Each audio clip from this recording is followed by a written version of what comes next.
Dijeron que las murallas romanas no podían ser rotas.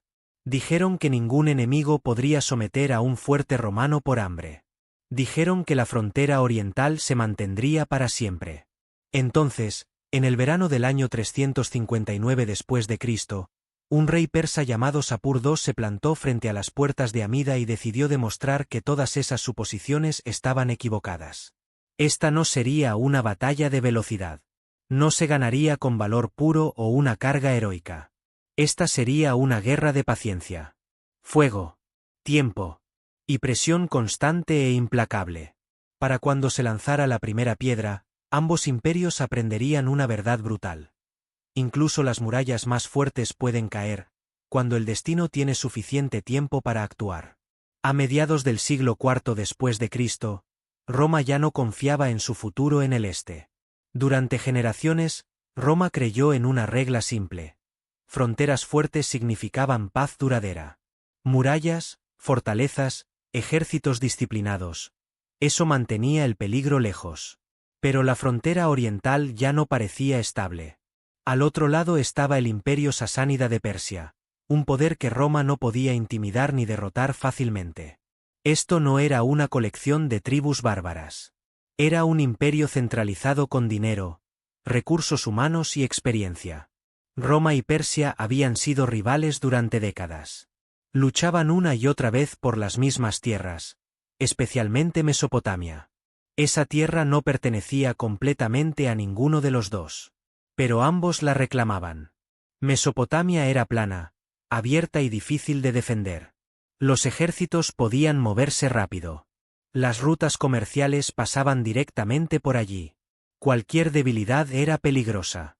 Para manejar ese riesgo, Roma dependía de ciudades fortificadas.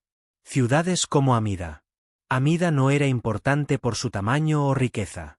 Era importante por su ubicación.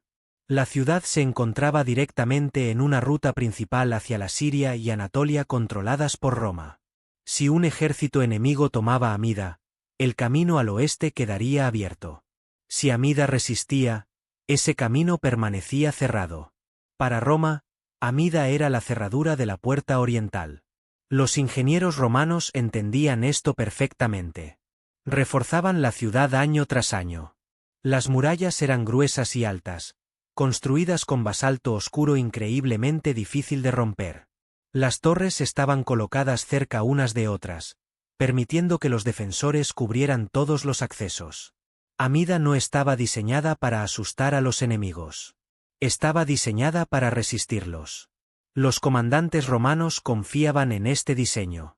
Su plan era defensivo y cauteloso. Si llegaba la guerra, se quedarían tras las murallas, preservarían sus fuerzas y dejarían que el enemigo gastara la suya.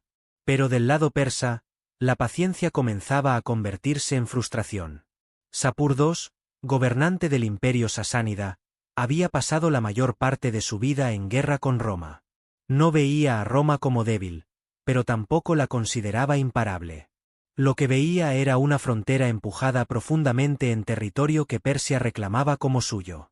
Fortalezas y ciudades romanas se levantaban donde antes existía la autoridad persa.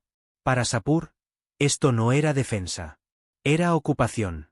Año tras año, la influencia romana permanecía. Las negociaciones fracasaban. Los choques menores no resolvían nada. Finalmente, Sapur llegó a una conclusión. Mientras Roma creyera que sus ciudades orientales estaban seguras, nunca retrocedería. Mientras las murallas permanecieran intactas, Roma mantendría su posición. Así que las murallas debían romperse. La decisión de ir a la guerra no fue repentina. Fue deliberada. Sapur no planeaba una invasión rápida. Planeaba una demostración de poder. En lugar de atacar a los ejércitos romanos en el campo, eligió atacar la confianza romana. Y esa confianza vivía dentro de ciudades fortificadas como Amida. La preparación se convirtió en el núcleo del plan. Sapur reunió un ejército diseñado específicamente para el asedio. No solo infantería y caballería, sino especialistas. Ingenieros entrenados para construir torres y rampas. Zapadores entrenados para excavar bajo las murallas y colapsar los cimientos. Arqueros entrenados para mantener a los defensores bajo presión constante. Se acumularon suministros. Se preparó el equipo con anticipación. Este ejército estaba destinado a permanecer en el lugar todo el tiempo que fuera necesario. Para la primavera del 359 después de Cristo, los preparativos estaban completos. Se dio la orden. Se levantaron los estandartes persas. Se formaron columnas. El ejército comenzó a avanzar hacia el oeste, hacia la frontera romana. A lo lejos, las murallas de Amida permanecían en silencio, sin saber que la decisión de destruirlas ya se había tomado. La primera señal de peligro no llegó con fuego ni con ruido. Llegó con polvo. Desde las murallas de Amida, los exploradores romanos lo vieron elevarse en el horizonte. Primero una línea fina de color marrón, luego más gruesa, hasta extenderse. Un ejército se acercaba. Dentro de la ciudad, la noticia se movió más rápido que los mensajeros. Los soldados ocuparon sus puestos. Los civiles recogieron lo que pudieron y se adentraron más dentro de las murallas. Las puertas se cerraron. Las torres de vigilancia se llenaron de hombres. Amida estaba haciendo lo que había sido construida para hacer. Desde el punto de vista romano, esto era terreno conocido. Habían enfrentado asedios antes.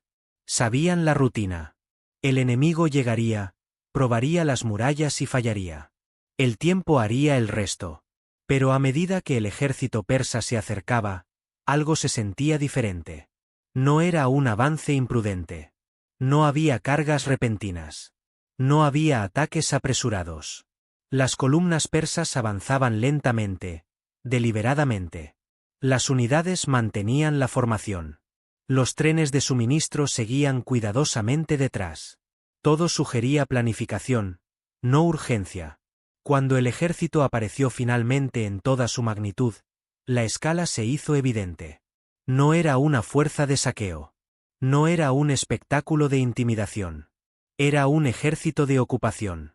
Desde las murallas, los defensores romanos pudieron ver el equipo de asedio descargándose.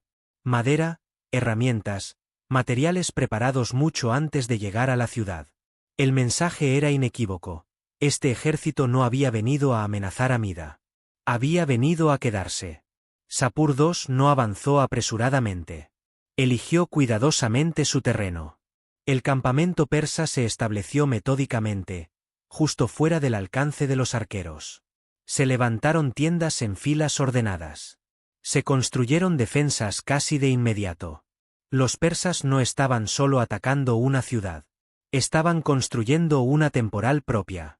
Para los defensores romanos, esto era inquietante. Un asalto rápido podría ser repelido. Un enemigo descuidado podría ser castigado.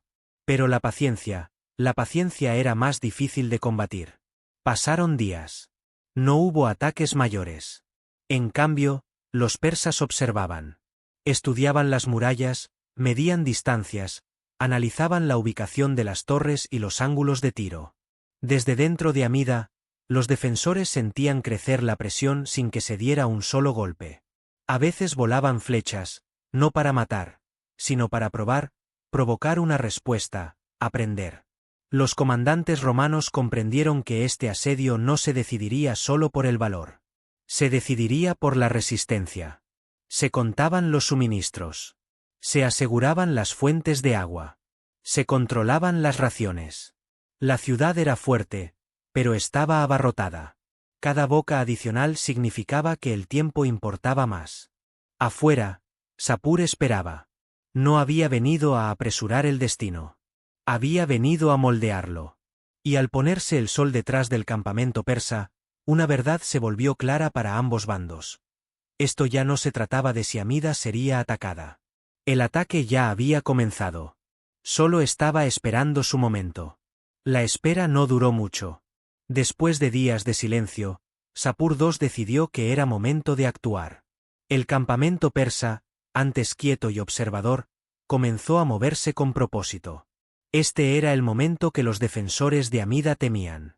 Antes del amanecer, los ingenieros persas avanzaron hacia las murallas. No cargaron, caminaron en formación, protegidos por escudos, siguiendo exactamente el plan.